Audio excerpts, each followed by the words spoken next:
Boris Johnson's biggest scandals and why we should remember these scandals when voting in the next general election.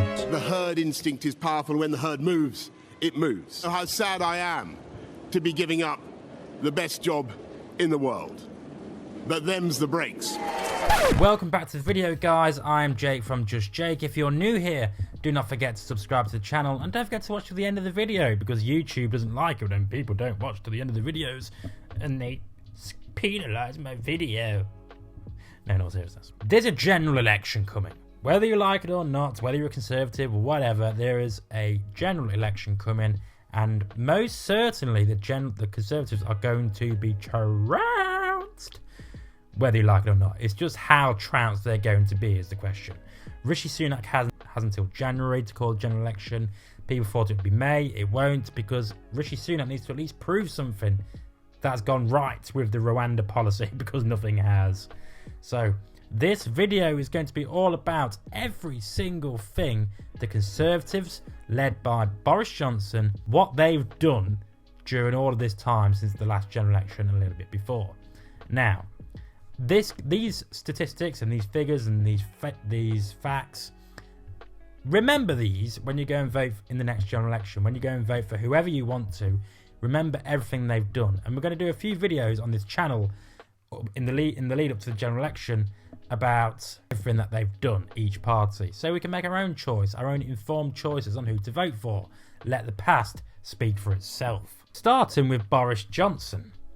Don't forget, in 2019 he had his unlawful prorogation of Parliament, because basically he couldn't get Brexit through, so he thought, you know what, let's just prorogate Parliament. Send them all home.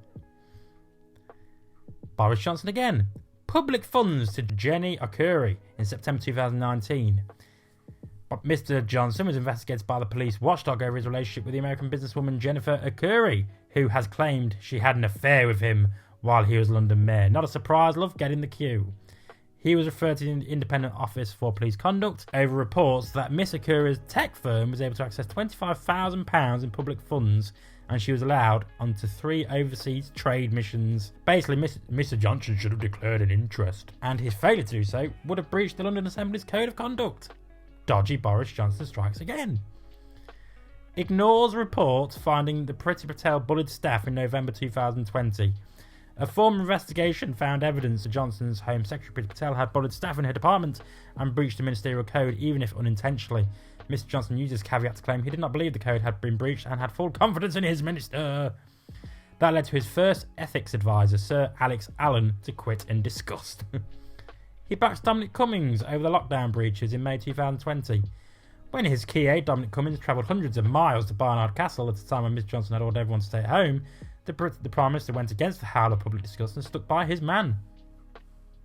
Mr. Johnson said he had regrets, but only about the anger and confusion the public felt over his aide's 500-mile round trip.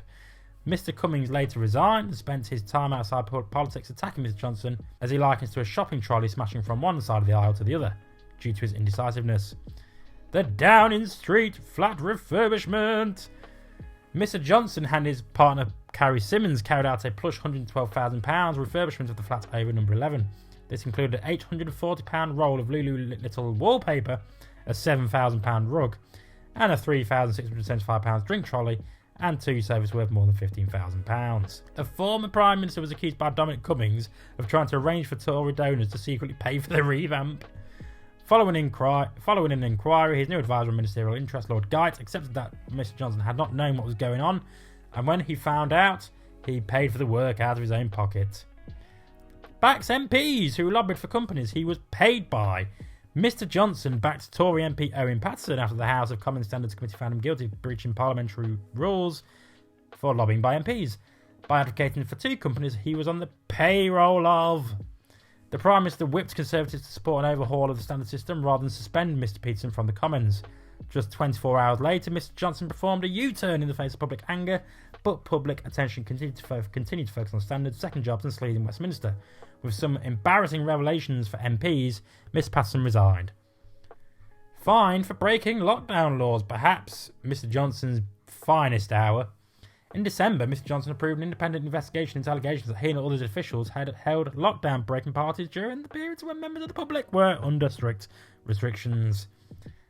The investigation led by Sue Gray was temporarily impeded when the Metropolitan Police started their own probe. And then Sue Gray came out and said that basically, yeah, they'd all been having a nice time and that should all be fine. Anti-corruption czar resigns in 2022 June, saying the Prime Minister broke ministerial code. Tory MP John Penrose, who had served as the government's anti-corruption champion since December 2017, resigned in June, accusing the Prime Minister of breaching the ministerial code by failing to provide adequate leadership over Partygate. He said Mr Johnson had failed to address the Sue Gray's report very serious criticisms of the leadership in Downing Street. Disappearing time story. Downing Street confirmed that members of the Boris Johnson's team intervened following the publication of a story about his wife Carrie in the Times. The story included allegations Mr Johnson tried to install Carrie in a Foreign Office job. It appeared in the first edition of the Times on 18th of June, but disappeared from later copies, and a version also disappeared from the Mail online. Mr Johnson's spokesman confirmed that Number 10 was in contact with the Times before and after the publication of the first edition, but denied that the Prime Minister himself had contacted Deputy Editor Tony Gallagher, who was in charge of the paper that night. It is understood that no legal action has been taken by Number 10 in relation to the story. Private Eye later reported the story was pulled due to fears in Number 10 that details would be published of the then Foreign Secretary and the future Miss Johnson in a compromising position. Second ethics advisor resigns. Mr Johnson's ethics advisor Lord Geit resigned over a Number 10 plan that he said risked a deliberate breach of the ministerial code. The Prime Minister suggested the row was over a plan for a protectionist steel tariffs. He later said that he was prepared to break international law to impose the charges. Lord Geit's letter added the idea that the Prime Minister might to any degree be in the business of deliberately breaching his own code. Lord Geit's letter added the idea that a Prime Minister might to any degree be in the business of deliberately breaching his own code is an affront. The peer said in his resignation letter that he had only been credibly clinging on to his role by a very small margin. Now, this is where it all starts to just die for Boris Johnson with the Chris Pincher scandal. Grope claim MP Chris Pincher sets PM on a road to destruction.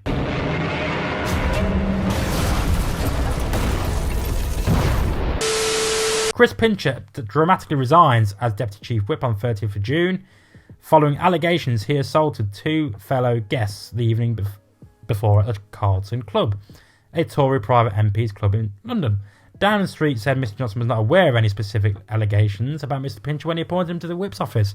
It emerged over the following days that he was told about allegations about him as far back as 2019.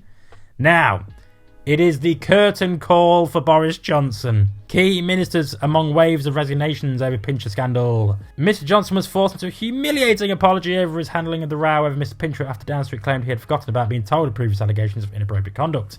In the Commons, basically, all the Tories committed mutiny.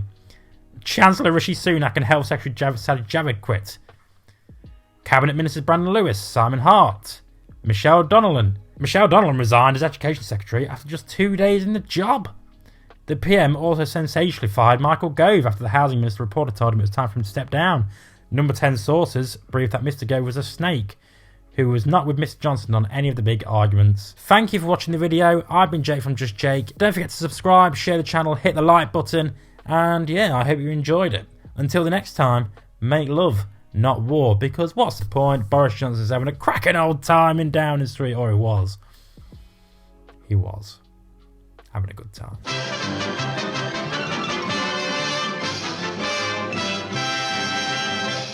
Did you like the video? Then hit the subscribe button or watch some more videos. It helps me out with the YouTube algorithm and helps this channel grow. Thank you very much.